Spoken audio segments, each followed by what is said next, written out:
थे लास्ट।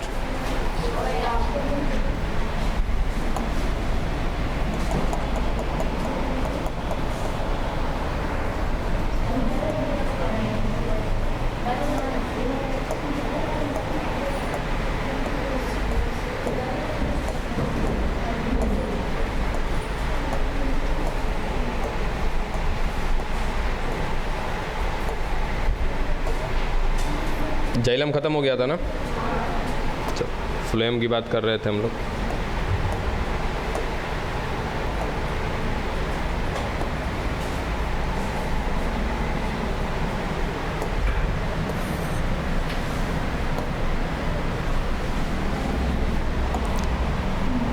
चलिए पहले फ्लोएम के बारे में हम लोग ज़रा बात कर लें, उसके बाद इसके स्ट्रक्चर को समझिएगा। क्या है सर, फ्लोएम जैसे आपका जाइलम जो है कितनी प्रकार की कोशिका से मिलकर बना था? 4। वैसे ही फ्लोएम भी आपका 4 प्रकार की कोशिका से मिलकर बना। नाम याद हो गया क्या? चालनी नलिका, सहायक सखी या सहचर कोशिका, फ्लोएम, रेसे और अच्छा जाइलम याद है कि जाइलम को निकाल दिया दिमाग से? पक्का? चारों जरा फटाफट नाम बता दो। हाँ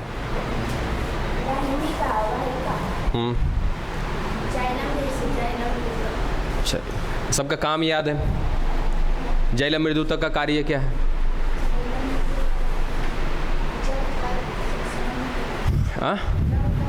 जल का संवहन करना, यही याद है? हैं? पढ़े थे जाके घर पे? काहे नहीं पढ़े थे? मम्मी मारी थी? हैं? कुछ नहीं था? रिचार्ज नहीं था, ये तो और एगो बहाना है। बाबू देखो, बहाना खोजोगे ना बैठ जाओ, तो जीवन भर तो बहाना ही खोजना है। स्पेशली आप ही के लिए नहीं है, किसी के लिए भी खोजेंगे तो जीवन भर तो बहाना ही खोजना है। हर एक काम के पीछे बहाना मिल जाएगा। हालांकि ऐसा नहीं है, हम कभी कभी करते हैं ऐसा, लेकिन जिस काम में है, जिस काम को रेगुलर करना है, उसमें नहीं करना चाहिए। कभी कभी मिल जाए, अब जैसे पड़ोसी आपका कोई काम आपको दे दे, वहाँ बहाना मार दीजिए, हाँ ये काम में है ना करेंगे हम। अपने निजी काम में, रेगुलर काम में बहाना दे करके कहाँ जाइएगा भाई? आपको लग रहा है ना बहाना नहीं है, ये एक दिन का थोड़ी है, ऐसा ही थोड़ी कर रहे हैं। चलिए बहाना नहीं है तो अच्छी बात है। चलिए, अब संजोग ऐसा होता है कि हम जिसको खड़ा कराते हैं वही फंस जाता है। अब इसमें मैटर हम अपना कहें या किसका कहें, किसको दोष दें? चलिए लास्ट में आई थिंक मेरे ख्याल से ना एक सवाल भी दिए थे आप लोग को ना। चलिए सर, ये चालनी नलिका है, उसके बाद ये कहीं ना कहीं सहायक या सखी या सहचर कोशिका है। सर ये दोनों की दोनों मिलकर के भोजन का निर्माण करेंगी, संचित भी नहीं करेंगी बाबू, संवहन करेंगी। कौना दुनिया में है तू? हैं? तो लोग के संगे संगे फ्लो में हम भी बह जाते हैं। ये संचित करने वाला काम बाबू देखो, ये पैरेनकाइमा का है। इतना दिन से पैरेनकाइमा पढ़ा है, नहीं समझ में आया? अभी तो ये बवाल हो जाएगा, पता है कब? जब तुरंत पढ़ाएंगे ऊतक तंत्र। अच्छे सर बवाल करिए तो सुधरेगा नहीं अपने आदत से। बवाल कहने का मतलब कि टॉपिक इतना ज़्यादा कठिन हो जाएगा ना। अभी सबको अलग अलग पढ़े हो ना, पैरेनकाइमा किराने पढ़े हो, कॉलेनकाइमा किनारे पढ़े हो, स्कैलेनकाइमा अलग पढ़े हो, जाइलम फ्लोएम सब अलग पढ़े हो। यहाँ सबको मिला दिया जाएगा, तब उस समय बौराना। कितना आराम से चल रहे तो लोगों को समझदारी नहीं आ रहा, समझ में नहीं आ रहा ना, तो देखो खुद समझ जाओगे। जबकि एकदम आराम। अच्छा देखो एक चीज़ ना, पहले कल का एक टॉपिक है उसको ज़रा ख़त्म कर लें हम लोग, यहीं पे बता देते हैं। कल कहीं ना कहीं एक टॉपिक था हम लोग का कि सर टेरिडोफाइट है ना, उसके बाद अनावृत बीजी और आवृत बीजी, इनमें कहीं ना कहीं एक बात चल रहा था हमारा क्या कि सर जो जाइलम के 4 अव्यय हैं, यानी कि जो जाइलम है वो 4 अलग अलग प्रकार की कोशिकाओं से मिलकर के बना है। अगर विकास की दृष्टि से देखें ना तो सबसे बेहतर पौधा कौन है? आवृत बीजी। इस कारण से सर इसमें बेहतर प्रकार के चारों अव्यय मिल रहे थे, जिसमें सबसे बेस्ट कौन था? वाहिका सबसे बेस्ट था। क्यों? क्योंकि सर ये सिलेंडराकार था, याद आया सर। दूसरे नंबर पे कौन था? वाहिनिका। तो वाहिनिका जो है सर ये भी कुछ ऐसी ही गुहा युक्त थी, लेकिन ये क्या थी? पतली थी, संकरी थी, ठीक है। और ये दोनों के दोनों क्या करते हैं बाबू? जल का संवहन करते हैं, यानी कि जल ढोने का काम इन्हीं का है और किसी का नहीं है। बाकी सर और दो बचे हुए हैं, एक है आपका जाइलम रेसे और चौथा है आपका जाइलम मृदुतक या पैरेन्काइमा। तो हमेशा याद रखेंगे सर, जो मृदुतक होगा वो अपने अंदर भोजन का संचय करता है, जो रेशा है वो मजबूत होता है, सहारा देगा। सर इसमें ये चारों अव्यय मिल रहे थे, ठीक है। इसमें अनावृत बीजी की अगर बात करूंगा तो इसमें क्या होता है बच्चा? वाहिनिका है, जाइलम रेसे है, जाइलम है, ये तीनों की तीनों हैं, ठीक है। अब सर जल का संवहन होगा कि नहीं होगा? होगा, ठीक है। लेकिन कौन सी कोशिका से होगा? वाहिनिका से। यहाँ पर वाहिका नहीं है। क्या इस अनावृत बीजी को सहारा मिलेगा उसके जाइलम को? सर मिलेगा, क्योंकि क्या मिल रहा है? जाइलम रे से तो मिल रहा है ना, यानी कि इसके जाइलम को सहारा भी मिलेगा। अब सोचो कि सर जाइलम इसका पानी ढो रहा है, और जाइलम में कौन सी कोशिका पानी ढो रही है या कौन सी संरचना पानी ढो रही है? सर वाहिनिका पानी ढो रही है। तो पानी ढो रही है, उसको सहारा चाहिए, सहारा देने वाला कौन? जाइलम रेशा। उसके बाद उसको भोजन चाहिए, भोजन ला करके देने वाला, रखने वाला कौन? Xylem parenchyma. तो सर यहाँ पर वो तीनों चीजें मिल रही हैं। मुख्य रूप से कौन नहीं है? वाहिका यहाँ पर नहीं। सेम यही कहानी कि सर यही तीनों चीज यहाँ भी मिल रहा है, यहाँ भी वाहिका नहीं। यानी कि वहाँ अगर मैं टेरिडोफाइट की बात करूँगा तो सर वहाँ भी क्या मिल रहा है आपका? वाहिनिकाएँ मिल रही हैं, उसके साथ साथ जाइलम रेसे मिल रहे हैं, और कौन? जाइलम पैरेन्काइमा, ठीक है। चलो ये क्लियर हो गया। कल वहाँ पे थोड़ा सा मैं कंफ्यूज हो गया था। और इन चारों में कौन जीवित है, कौन मृत है, इस बात का ज्ञान है सभी को? कौन कौन मृत है, कौन कौन जीवित है? यानी कि हम ऐसा कहें कि सर जाइलम मृदुतक केवल जीवित है, बाकी सारे के सारे क्या हैं? मृत, ठीक है। चलो अब बात कर रहे हैं हम लोग फ्लोएम का। अब चलो फ्लोएम में सर ये दोनों के बारे में जानकारी मिल गया कि इसका काम क्या है? भोजन को उठाएगा, लेकर के एक जगह से दूसरी जगह जाएगा। उसके बाद ये फ्लोएम रेसे क्या करेगा सर? वापस से ये सहारा देने का काम करेगा। ये कहीं ना कहीं क्या करेगा सर? उनके लिए भोजन को संचित रखने का काम करेगा। चलो डन।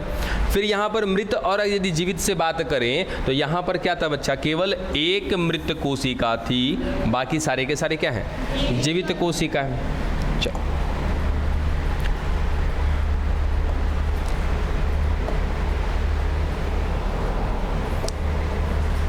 एक बात यहाँ पे और इसका भी देख लेते हैं हम लोग। सर अगर हम यहाँ पे कह दें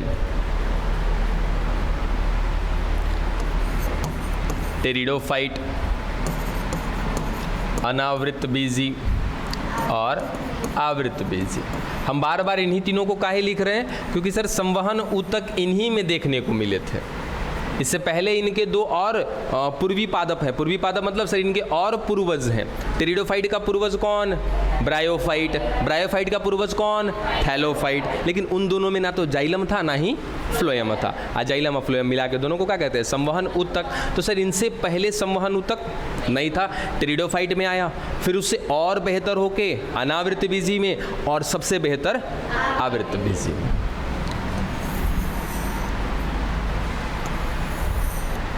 ये चाहो तो याद रखना, ठीक है, अगर ना तो छोड़ देना, क्योंकि थोड़ा सा कठिन तो नहीं है। मतलब थोड़े से नाम आपके चेंज होने वाले हैं यहाँ पे, बस, और विशेष कुछ बात नहीं है।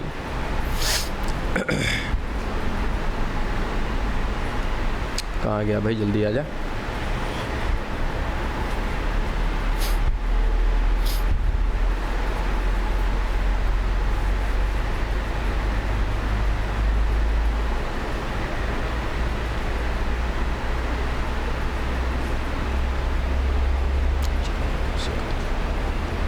चलो पहले नाम लिखते हैं इनका, उसके बाद समझाने का काम करते हैं। सबसे पहला कौन है बच्चा?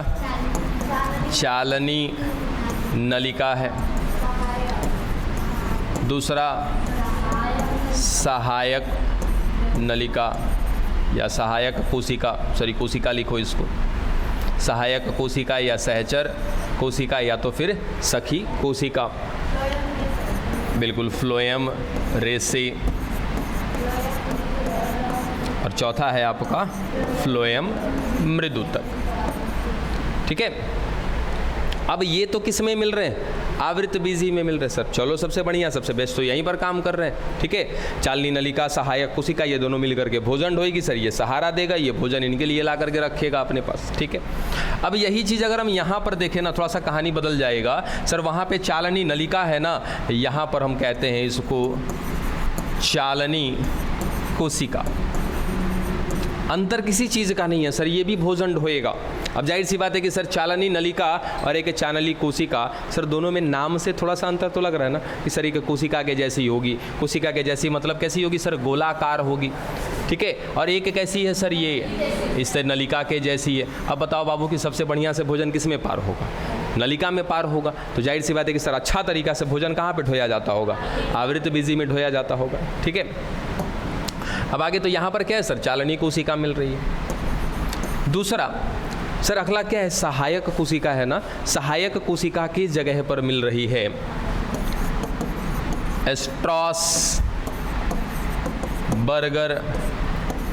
कोशिका।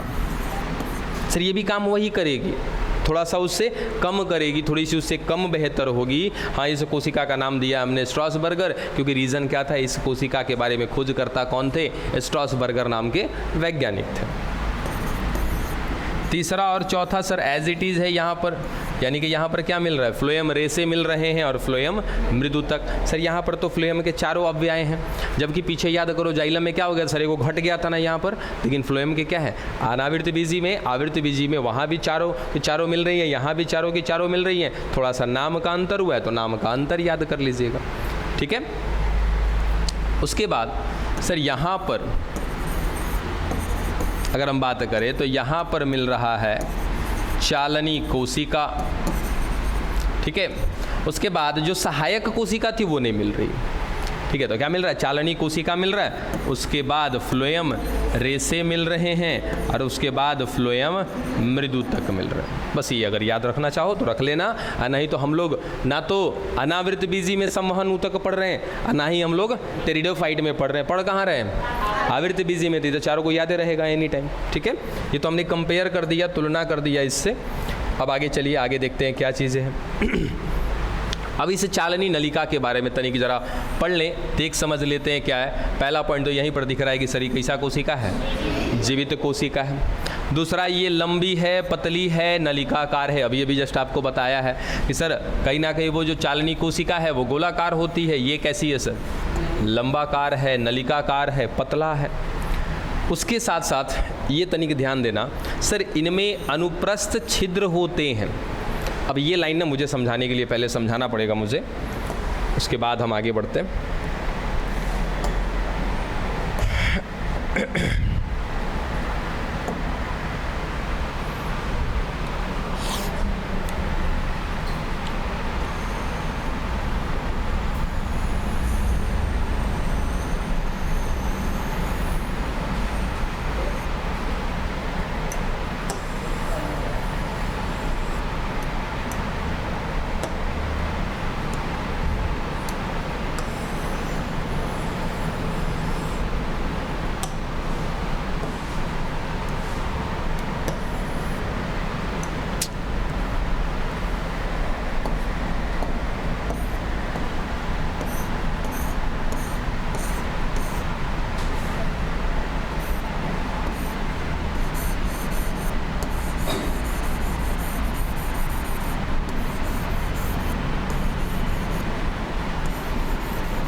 कहानी को समझिएगा। जो कल जो सवाल दिए थे उस सवाल पे दिमाग खर्चा किए जा करके अपना,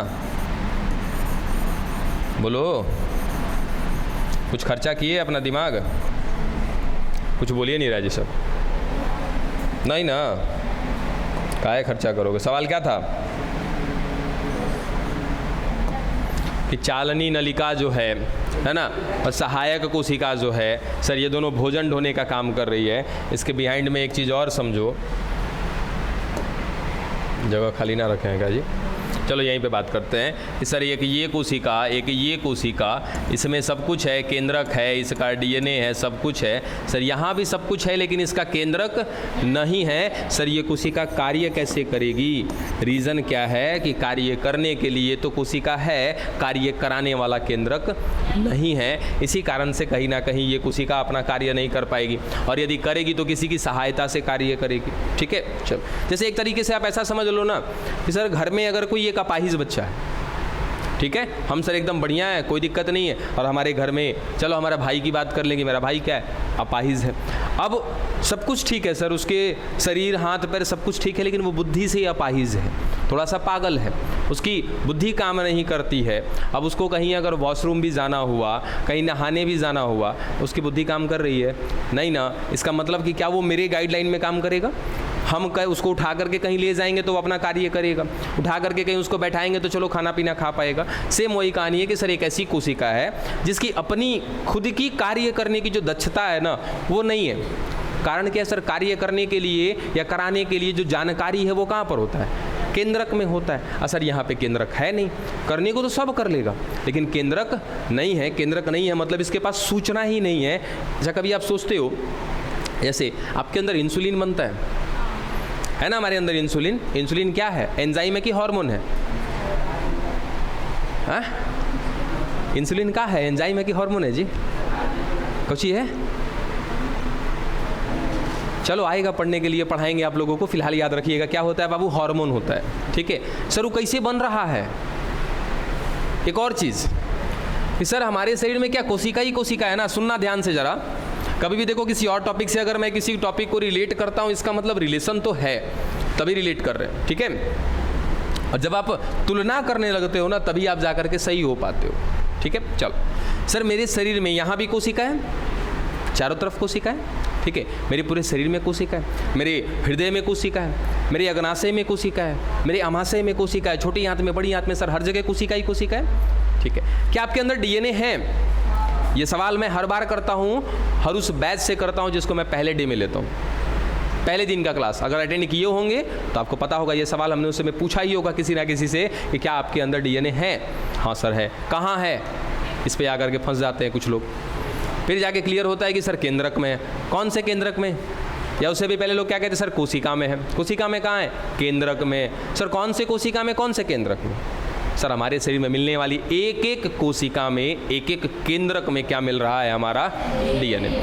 सर वही डीएनए इस हाथ की कोशिका में होगा, वही डीएनए मेरे आंत की, अग्नाशय की, पेट की, हृदय की, फेफड़े की, हर जगह पे सर कोशिका, हर जगह वही कोशिका नहीं है। मतलब सर अलग अलग कोशिका हैं, लेकिन उनमें मिलने वाला जो डीएनए होगा वो डीएनए क्या होगा?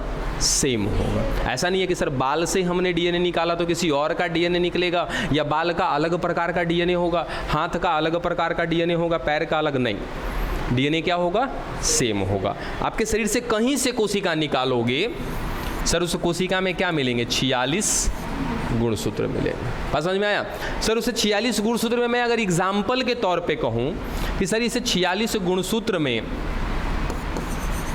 100 जीन मिल रहे हैं, जस्ट एक एग्जाम्पल के तौर पे, ठीक है, तो सर वो 100 जीन मेरे यहाँ हाथ में भी होगा, ये हाथ में भी होगा, पैर में भी होगा, जहाँ से भी कोशिका निकालोगे उस प्रत्येक कोशिका में क्या मिलेगा? सर वही 100 जीन मिलेगा। चलो ठीक है, यहाँ तक की बात समझ में आई। दूसरा कि सर हर जगह पे हर कुछ नहीं बनता है। अभी बताओ कि लार आपके मुख में बनता है कि नाक में, कान में बनता है? सर मुख में बनता है। क्या मुख वाली कोशिका लार बना रही है? सर बिल्कुल बना रही है। उसको लार बनाना है कैसे मालूम?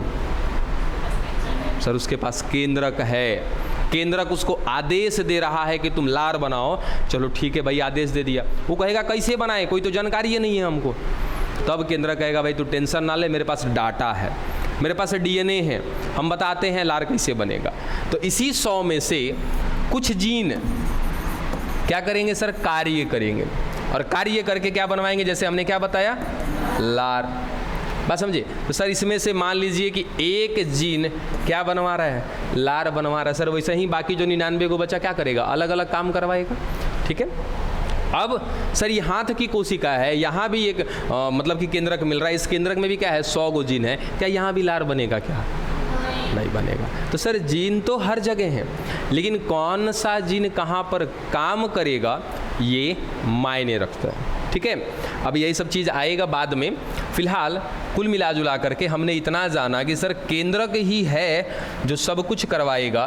किसकी मदद से करवाएगा? सर उसके पास डीएनए है, डीएनए में क्या मिलता है? जीन मिलता है, जीन में लिखा होता है, सब कुछ लिखा होता है, मतलब सर कुछ कोड होते हैं। ठीक है, उस कोड की मदद से हमारे बॉडी में उत्पाद बनवाया जाता है। चलो आगे बढ़ते हैं। अब सर ये एक कोशिका है, ठीक है। अब इस कोशिका का नाम है चालनी कोशिका। ठीक है, याद रखना कौन सी कोशिका है ये? चालनी कोशिका। सर इसके बाजू में ये है सहायक कोशिका।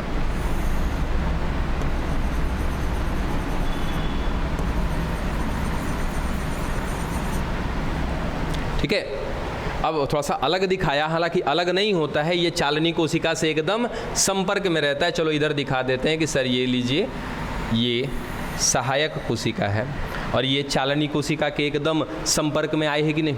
ठीक है, समझना ये कॉन्सेप्ट है कि सर ये चालनी कोशिका, एक चालनी कोशिका के ऊपर एक और चालनी कोशिका होगी।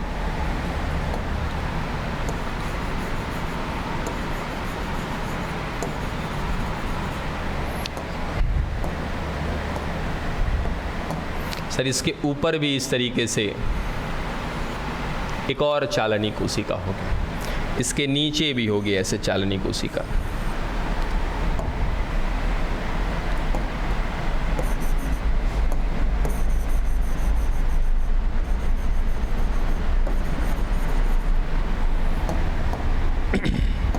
चल, अब ये सर बीच वाला कौन? चालनी कोशिका। साइड वाला कौन? सहायक कोशिका। सर ये सहायक कोशिका का केंद्रक है। ठीक है, ये भी सर सहायक कोशिका है, ये इसका केंद्रक है।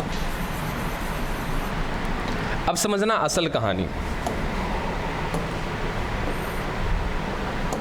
होता क्या है कि सर ये हमारी है सहायक कोशिका, इसी को सहचर कोशिका, सखी कोशिका जो कहना था हमने कहा था। अब देखो कि इस चालनी कोशिका और सहायक कोशिका के बीच में क्या कोई छिद्र मिल रहा है क्या? सर इस छिद्र के माध्यम से चालनी कोशिका का छिद्र या फिर इस स्थान के माध्यम से चालनी कोशिका और सहायक कोशिका के छिद्र आपस में जुड़े हुए हैं क्या? देखो इधर हमने जानबूझ करके अलग करके दिखाया है क्योंकि संरचनाएं कुछ इसी प्रकार से होती है। अगर कन्फ्यूजन आएगा तो इसको भी हटा लीजिएगा और जैसा दिख रहा है इधर वैसे इधर भी बना लीजिएगा।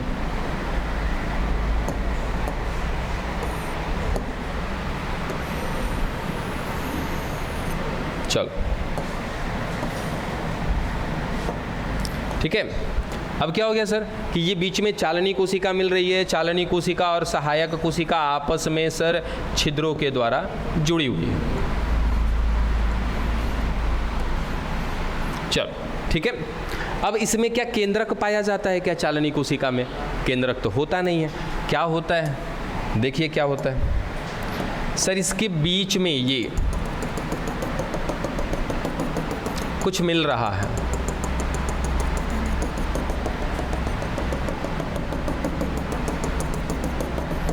अगर बुक में पिक्चर दे रखा है तो ज़रा देखो, एक नाम दिया होगा यहाँ पे, चालनी कुछ द्रव्य करके होगा। पूरा नाम अगर है तो ज़रा देख के बताओ मुझे।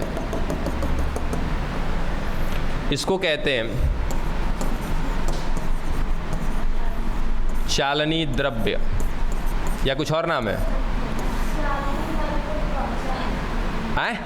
चालनी नलिका द्रव्य कहते हैं।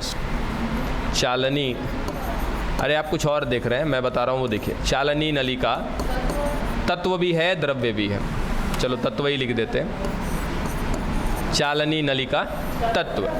सर चालनी नलिका तत्व क्या है? सर वो तत्व, वो पदार्थ जो कहाँ मिल रहा है? चालनी नलिका में पाया जा रहा है, उस पदार्थ को, उस तत्व को क्या कहते हैं? चालनी नलिका तत्व कहते हैं। सर ये जो चालनी नलिका है एक लंबी कार, पतली, है ना, और कहीं ना कहीं सर ये क्या है? सिलेंडराकार प्रकार की कोशिकाएं हैं, ठीक है। इनमें केंद्रक नहीं होता है, इनके बीच में कुछ तत्व है जिसको हमने बोल दिया चालनी नलिका तत्व।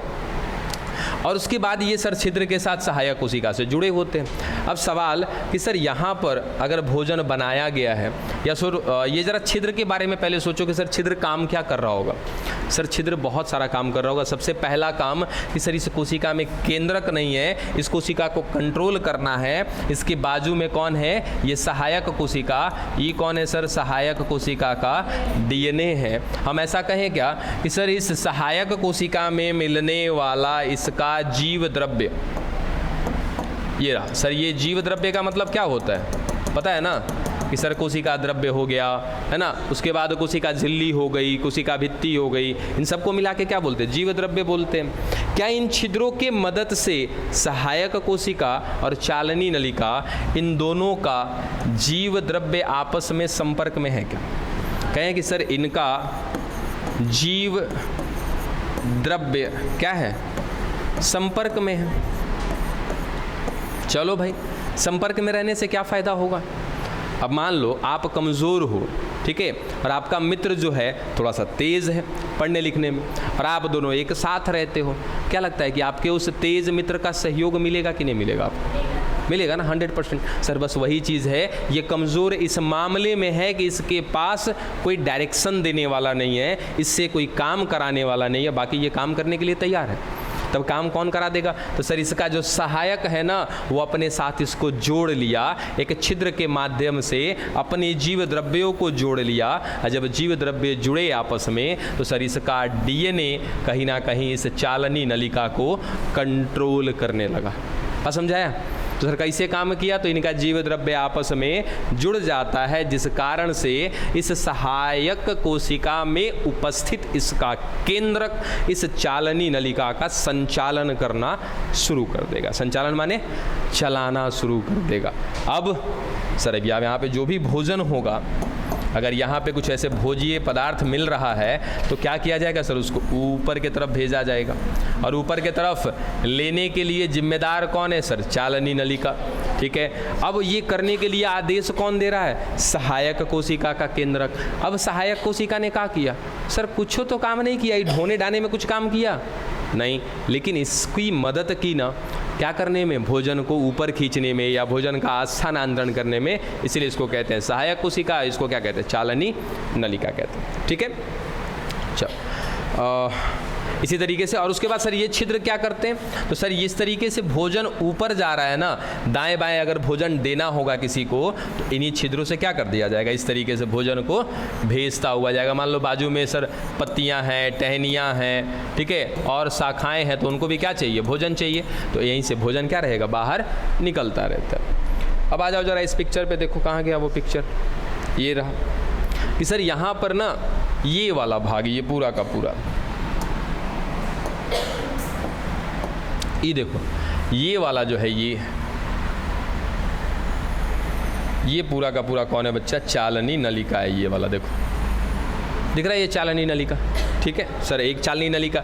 इसके बाजू में ये कौन सर? ये सहायक कोशिका है। ये देखो इसके पास केंद्रक दिख रहा है ना, ठीक है। अब एक चीज़ और गौर करना कि सर यहाँ पे चालनी नलिका और सहायक नलिका देखो तो कहीं पे टच में है क्या? देखो बढ़िया से देखो जरा, अरे बड़ा हो जा, क्या नहीं हो रहा जी, चल अभी देखो कहाँ गया, देखो ये वाला सर, यहाँ पे तो क्या हुआ है सर? एक छिद्र है जो दो चालनी नलिका को आपस में जोड़ने का काम कर रहा है। ये वाला सर सहायक नलिका है, देखिए ये वाला यहाँ से जुड़ा हुआ है, इधर से यहाँ जुड़ा हुआ है सर, यही सहायक नलिका। ये बाजू में देखो एगो और क्या है? ये वाला चालनी नलिका है सर, एक और चालनी नलिका से क्या हुआ है? जुड़ा हुआ है ये सहायक नलिका। अब सर एक और इधर से भी जुड़ा हुआ है आपका सहायक कोशिका। अब ये मिल करके कहीं ना कहीं इनसे काम करवाते रहते हैं। अरे क्या हो गया जी इसको? चलो काम करने का सिस्टम समझ में आया इसका। अब सर ये बीच वाला देखो, ये वाला कौन है? सर ये है चालनी नलिका तत्व है, ठीक है। काम खत्म हो गया इसका। अब हम लोग आगे बढ़ जाते हैं। जो भी मेन मोटो था वो आपको समझा दिया। अब आगे देखो सर, इनमें अनुप्रस्थ छिद्र होते हैं। अनुप्रस्थ माने सर वही छिद्र जो दिखा था ना अभी, कि इस तरीके से इनमें क्या मिल रहे थे, ऐसे छिद्र मिल रहे थे। तो ये छिद्र क्या कहलाता है सर? अनुप्रस्थ छिद्र कहलाता है। तो इनमें अनुप्रस्थ छिद्र पाए जाते हैं। चलो हो गया ये लाइन, जिसके कारण चालनी नलिका और सहायक नलिका कोशिका का जीव द्रव्य आपस में संपर्क में रहता है। यही बात तो आपको समझाया है ना कि सर आपस में संपर्क में रहेगा। जब संपर्क में आ जाएगा तो सहायक कोशिका का केंद्रक उस चालनी नलिका को कंट्रोल करना, संचालन करना शुरू कर देगा। दूसरा सर, इनमें केंद्रक नहीं होता। ही तो कल से जान रहे हम लोग, इसमें केंद्रक नहीं होता है। ये भोजन का संवहन करती है, यो बताने वाली बात है नहीं ना। चलो कई 4 को बिंदु याद रख लोगे ना? बोलो 4 को बिंदु याद रहेगा किसके बारे में? चालनी नलिका के बारे में, ठीक है। दूसरा कौन सर? सहायक सखी या सहचर कोशिका। इसका क्या काम होता है देखो तो तनिका है सर। ये कोशिका चालनी नलिका को भोजन संवहन करने में सहायता करती है। बस खाली इतने बिंदु याद रखना। कैसे सहायता करती है वो आप जानते हो। क्या करती है सर? आपस में जीव द्रव्य को जोड़ लेती है और अपने केंद्रक से चालनी नलिका को कंट्रोल करना शुरू कर देते हैं। बस अगला कौन सर? फ्लोएम रे से। यहाँ भी एक ही चीज़ आपको खाली याद रखना है सर। ये कैसा होता है? दृढ़ होता है। दृढ़ होगा तो मजबूत होगा, मजबूत होगा सर कठोर होगा। और जब इतना सब कुछ होगा तो कौन काम करेगा? यांत्रिक सहारा देगा। डन। अगला सर, ये फ्लोएम मृदु तक, इसके बारे में भी जानते हैं, भोजन का संग्रहण करना। बोलो फ्लोएम समझ में आ गया? फ्लोएम की पूरी कहानी आपको समझा दी। जाइलम भी खत्म हो गया हमारा, फ्लोएम भी खत्म हो गया। अब ऐसा नहीं है कि प्राथमिक जाइलम, प्राथमिक फ्लोएम, द्वितीयक जाइलम, द्वितीयक फ्लोएम खत्म हो गया, नहीं, ठीक है। ये कहानी रहेगी अभी थोड़ी देर, कुछ देर और चलेगी, लेकिन हमने जाइलम फ्लोएम को पढ़ करके खत्म कर लिया। अब आगे, अब अगला क्या है? ऊतक तंत्र। यही आपका वाट लगाने वाला है। ये पूरा जबरदस्त तरीके से आपका सिस्टम हिलाएगा। हाँ? क्या चीज़? ड्रामा? अच्छा, इसको ये डरावना कौन एंगल से लग रहा है जी? कितना बढ़िया अपना शो ऑफ कर रहा है ये। डरावना कौन एंगल से? हाँ? डरावना जैसा लग रहा है।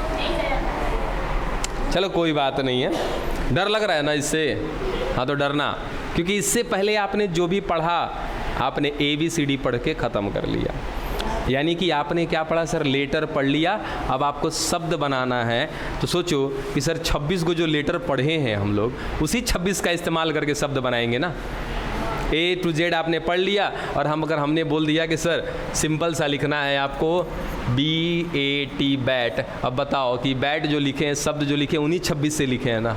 वही कहानी आएगी बाबू अब इसमें। यानी कि जो आपने पढ़ा वो सब इस चैप्टर का बेस था। अब सब तैयारी हो चुकी है, चलते हैं घर मकान उठाने के लिए। अब हम लोग हैं तो लोग बैग सरियाने लगे जी। सर टाइम हो गया ही ले।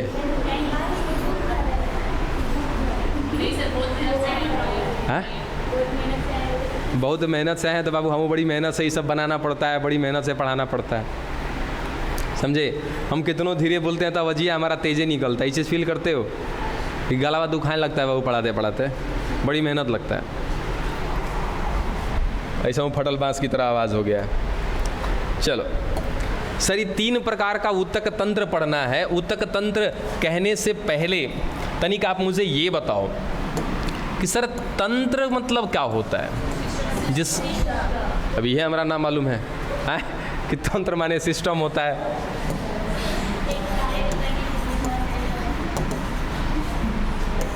सर सिस्टम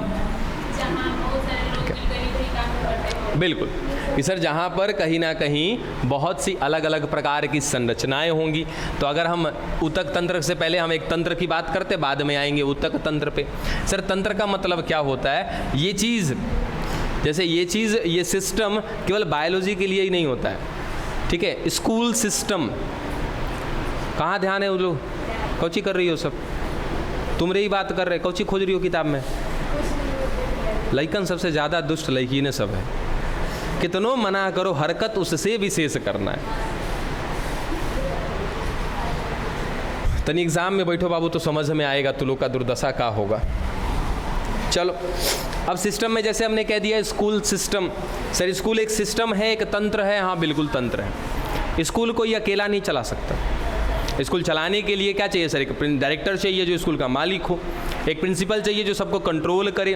और प्रिंसिपल किसको कंट्रोल करेगा सर? उसके नीचे टीचर होने चाहिए। टीचर किसको पढ़ाएगा सर? बच्चे होने चाहिए। यानी कि सर सारे लोग एक जगह पर इकट्ठा रूप से काम करते। कौन सा काम करे सर? स्कूल में पढ़ने का या पढ़ाने का काम होता है, लेकिन उस काम को करने के लिए एक नहीं बहुत सारे लोगों की ज़रूरत है। ठीक है सर, एक एग्जाम्पल ये हो गया। उसके बाद जैसे हम एक और एग्जाम्पल ले लें, श्वसन तंत्र। सर श्वसन तंत्र क्या है? कोनो का बहुत बड़ा सिस्टम है? देखो बहुत बड़ा सिस्टम तो नहीं कह सकते, ना ही बहुत छोटा कह सकते हैं, इसको समझना जरूरी होता है। जैसे कि सर श्वसन मने का तो सांस लेना छोड़ना, जो श्वास लेंगे जो हवा अंदर जाएगी वो फेफड़े में क्या करता है? फेफड़ा पता है क्या करता है सर? फेफड़ा बड़ी ज़बरदस्त काम करता है, फिल्टर का काम करता है फेफड़ा। जब ये हवा वायु अंदर जाती है ना, शुद्ध हवा नहीं देता है, देखो करता क्या है, एक तरीके से आप ऐसा कह सकते हो कि फेफड़े में जैसे हवा गया अंदर, सर हवा में तो बहुत सारा चीज़ है, धूल कण है, ठीक है, उसके बाद कुछ हानिकारक गैसेज आपके आसपास जहाँ पर आप रहते हो, कुछ हानिकारक पदार्थ भी इस हवा में घुले मिले पड़े हैं, वो चीज़ें हैं, ऑक्सीजन है, नाइट्रोजन है, कार्बन डाइऑक्साइड, सर बहुत सारी प्रकार की चीज़ें। लेकिन ये जो हमारा आपका क्या है फेफड़ा, ये सिंपल सा करता क्या है सर? सबसे पहले तो नाइट्रोजन को अलग करता है, क्योंकि नाइट्रोजन का हमारे शरीर में कोनो काम नहीं है। नाइट्रोजन को अलग करेगा, कार्बन डाइऑक्साइड को अलग करेगा, मैंने प्योर तरीके से छान के क्या भेजता है अंदर? ऑक्सीजन भेजता है। ठीक है, अब उतना कुछ करने के लिए सर सबसे पहले क्या करना पड़ेगा? वायु को अंदर लेना पड़ेगा। वायु को अंदर लेने के लिए कौन जिम्मेदार? हमारा नाक जिम्मेदार। सर नाक के अंदर कौन है? तो कहीं ना कहीं क्या मिल रहे हैं सर? रोम मिल रहे हैं, बाल मिल रहे हैं सर, वो डस्ट को छानने का काम करते हैं, डस्ट को रोकने का काम करते हैं। जैसे नाली के बाहर क्या लगा होता है आपका? जाली। वो जाली क्या करता है सर? बड़े बड़े कचड़े को अपने पास रोक लेता है। ठीक उसी प्रकार से जो आपका नाक का बाल है वो क्या करता है सर? धूल कण को अपने पास रख लेता है। वहाँ से वायु अंदर जाएगा सर, अंदर श्लेष्मा है। श्लेष्मा माने सर कुछ द्रव्य पदार्थ है, उस द्रव्य पदार्थ से वायु होकर के जाएगा, और जो बारीक दाना होगा और जो डस्ट पार्टिकल होंगे वो सर उसी में रह जाएंगे।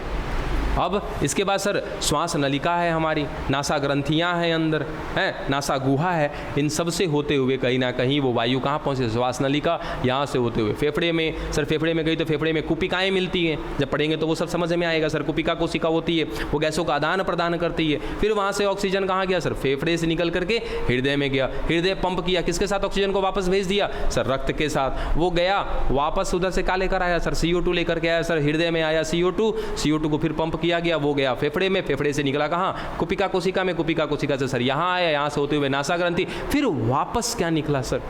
CO2। बाप रे बाप, इतना बिजोड़ काम है, एक साथ इतना सारा काम है। आए बड़ी फास्ट होता है बाबू, बड़ी फास्ट होता है। ऑक्सीजन गया, CO2 बाहर, बड़ी फास्ट काम होता है, समझे? ऐसे ऑक्सीजन गया, छोड़े CO2 बाहर। ऐसा नहीं है कि सर जो ऑक्सीजन आ गया ओकरे CO2 आ रहा है, नहीं नहीं नहीं नहीं नहीं, ऐसा नहीं है सर। हमारे अंदर पहले से काम हो रहा है, हाँ हो रहा है, तो जहाँ काम हो रहा है वहाँ पे क्या बना पड़ा है सर? CO2 बना पड़ा है। उधर से आ करके कहीं ना कहीं CO2 ब्लड के साथ आ रहा है हृदय के पास, सांस लिए सर, हृदय में गया, हृदय में से रक्त क्या किया? ऑक्सीजन को भेज दिया, और जो पहले से CO2 लेके रखा हुआ उसको वापस कर देगा। बस समझ में आया? तो ये मत सोचना कि सर जो ऑक्सीजन गया वो अंदर काम करेगा फिर CO2 में बदलेगा तो अब ओकरा उठा के लाया जा, मरिए जाएगा इतना देर में, तो तू बचेगा इतना देर में? आए चल आगे सुनो सर, इतना सिस्टम है, इस सबको करने के लिए एक अंग है कि सर बहुत सारे अंग हैं? बहुत सारे अंग हैं, तब उस तंत्र को कहीं ना कहीं नाम दे दिया श्वसन तंत्र। ठीक उसी प्रकार से क्या होता है सर? ऊतक तंत्र। ऊतक तंत्र का मतलब क्या होता है कि जब अलग अलग प्रकार के ऊतक, देखो साफ साफ लिख रहे हैं, अलग अलग प्रकार के, अलग अलग प्रकार के ऊतक मिलकर एक निश्चित कार्य करते। बात समझ में आया? तो सर यहाँ पे जो ये लिखा है ना कि अलग अलग प्रकार के ऊतक मिलकर के एक निश्चित कार्य कर रहे हैं तो सर उन सभी ऊतक को मिला के क्या बोलेंगे? ऊतक तंत्र बोलेंगे। सर पादप में जो है ना ये 3 प्रकार के ऊतक तंत्र पाए जाते हैं। बाह्य त्वचीय ऊतक तंत्र, उसके बाद भरण ऊतक तंत्र, अगला संवहनी ऊतक तंत्र। एक को कहते हैं एपिडर्मल टिश्यू सिस्टम, दूसरे को कहते हैं ग्राउंड टिश्यू सिस्टम और तीसरे को कहते हैं वैस्कुलर टिश्यू सिस्टम। समझ में आया? सर यही हालत ख़राब करेगा आपका, ज़बरदस्त तरीक़ा से हालत ख़राब करेगा। अब छोड़ देते हैं आपको यहीं पर, यहीं से कल क्लासेज स्टार्ट करेंगे। तो सबसे पहले हम क्या पढ़ेंगे? सर बाह्य त्वचीय ऊतक तंत्र। तो स्पेशली आप किसको पढ़ करके आइएगा? बाह्य त्वचीय ऊतक तंत्र।